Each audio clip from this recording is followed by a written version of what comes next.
आप देख रहे हैं हमारा YouTube चैनल दी सच्चा भारत और आज के इस बुलेटिन में आपका स्वागत है। सच्चा भारत में सबसे पहले आप देखेंगे स्थानीय व जिले के समाचार, फिर देखेंगे राज्य व राष्ट्र के समाचार। एक देश एक चुनाव, क्या कहता है संविधान, कब छिड़ी थी बहस। One nation one election. PM Narendra Modi ने अपने कार्यकाल में तीसरी बार इस मुद्दे पर जोर दिया है। इसका मूल उद्देश्य समय और धन की बचत है। बीजेपी ने समय समय पर इस मांग को राष्ट्रीय चर्चा का विषय बनाया।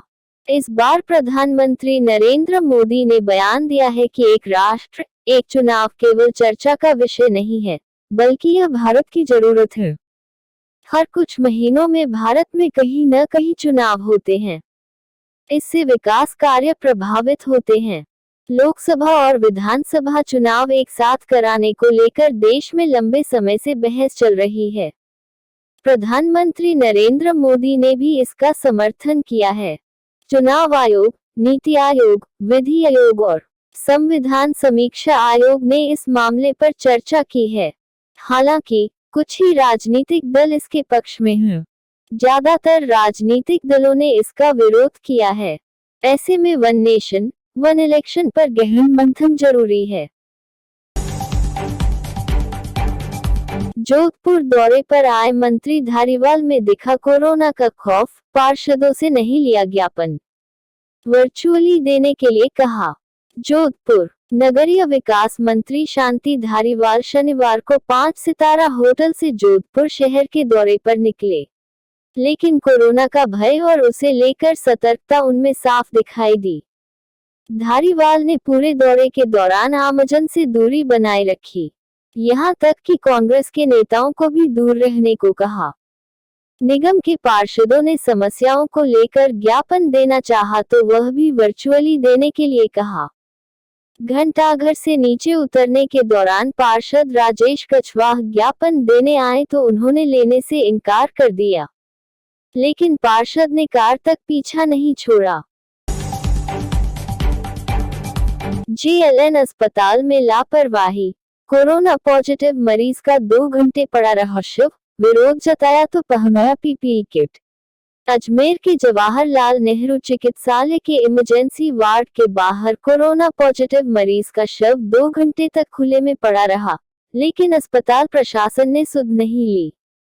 बाद में जब परिजन ने विरोध जताया और इसके बाद शव को पीपीई किट में बंद कर परिजनों को सौंपा।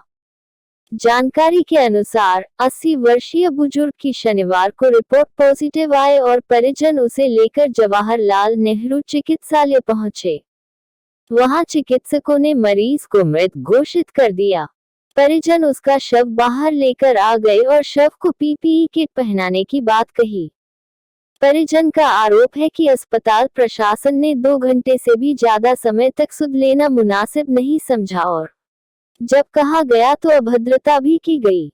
परिजन का कहना रहा कि सुबह रिपोर्ट पॉजिटिव आए और जब यहां लेकर आए तो यहां पर उनकी मौत हो गई। जयपुर जोधपुर राष्ट्रीय मार्ग पर सड़क हादसा, 1 की मौत, 3 गंभीर घायल। बिलाड़ा जोधपुर जयपुर जोधपुर नेशनल हाईवे पर शनिवार देर रात सड़क हादसे में ट्रेलर चालक की मौत हो गई। वहीं ट्रक में सवार चालक सहित 3 लोग गंभीर रूप से घायल हुए हैं। यह हादसा बिलाड़ा उपखंड के भावी कस्बे के निकट हुआ है। हादसे के दरमियान वहां मौजूद धाकड़ाराम ने बताया कि जयपुर जोधपुर नेशनल हाईवे पर भावी कस्बे के निकट बाहुबली मंदिर के समीप देर रात एक ट्रेलर और ट्रक में आमने सामने से जोरदार टक्कर हो गई। ऐसे में ट्रेलर चालक की मौके पर ही मौत और ट्रक में चालक सहित 3 अन्य लोग गंभीर रूप से घायल हो गए। भारत में कोरोना के मामले 93,51,109। भारत में कोरोना के एक्टिव केस 4,54,940। भारत में कोरोना से ठीक हुए 87,59,969। भारत में कोरोना से मौतें 1,36,200। प्रदेश में शनिवार को कोरोना संक्रमण के 2765 नए मामले देखने को मिले हैं, जिसके बाद प्रदेश में कुल संक्रमित मरीजों का आंकड़ा बढ़कर 2,62,805 पर पहुंच गया है। वहीं बीते 24 घंटों में 19 मरीजों की मौत दर्ज की गई है और अब तक प्रदेश में 2,274 मरीज इस बीमारी से दम तोड़ चुके हैं। शनिवार को एक बार फिर जयपुर, जोधपुर, कोटा, उदयपुर, अजमेर, अलवर और भीलवाड़ा से सबसे अधिक संक्रमित मामले देखने को मिले हैं। मारवाड़, मेवाड़, अंचल के जिलों की कोरोना रिपोर्ट। अजमेर से 115, बाड़मेर से 13, भीलवाड़ा से 101, बीकानेर से 108, चित्तौड़गढ़ से 59, डूंगरपुर से 45, जैसलमेर से 25, जालोर से 25, जोधपुर से 449, नागौर से 92, पाली से 71, राजसमंद से 28, सिरोही से 26 और उदयपुर से 110 संक्रमित मामले देखने को मिले हैं। राजस्थान में अब मात्र 800 रुपए में होगा कोविड टेस्ट। जयपुर, प्रदेश में कोरोना संक्रमण को देखते हुए मुख्यमंत्री अशोक गहलोत ने बड़ा फैसला लिया है। सीएम अशोक गहलोत ने कोविड टेस्ट का रेट कम करने का फैसला लिया है। गहलोत ने कोविड टेस्ट का रेट 1200 की बजाय 800 रुपए तय कर दिया है। कोरोना के बढ़ते संक्रमण को लेकर शनिवार को रिव्यू मीटिंग में यह निर्णय लिया गया। मुख्यमंत्री अशोक गहलोत ने कहा कि कोरोना को छुपाने की जरूरत नहीं है। प्राइवेट अस्पतालों में भी अन्य सुविधाओं के चार्ज फिक्स कर दिए गए हैं। जितनी जांच होगी उतना ही कोविड का पता चलेगा। गहलोत ने एक बार फिर मास्क लगाने और 20 से 30 सेकंड तक साबुन से हाथ धोने की अपील की है। सच्चा भारत में नियमित देखिए मध्याह्न में लंच ब्रेक न्यूज एवं रात्रि में डिनर ब्रेक न्यूज। अद्भुत नाक से बांसुरी बजाते हैं बीकानेर के बसंत ओझा। अनूठे हुनर के बाद भी अब तक नहीं मिली पहचान। बीकानेर, बांसुरी की मधुर धुन सुनना हर किसी को अच्छा लगता है। अक्सर आपने कलाकारों को बांसुरी बजाते देखा होगा, लेकिन क्या कभी किसी कलाकार को नाक से बांसुरी बजाते देखा है? बात कुछ अजीब और हैरान कर देने वाली जरूर है, लेकिन बीकानेर में एक कलाकार ऐसे भी हैं जो मुंह से नहीं नाक से बांसुरी बजाते हैं।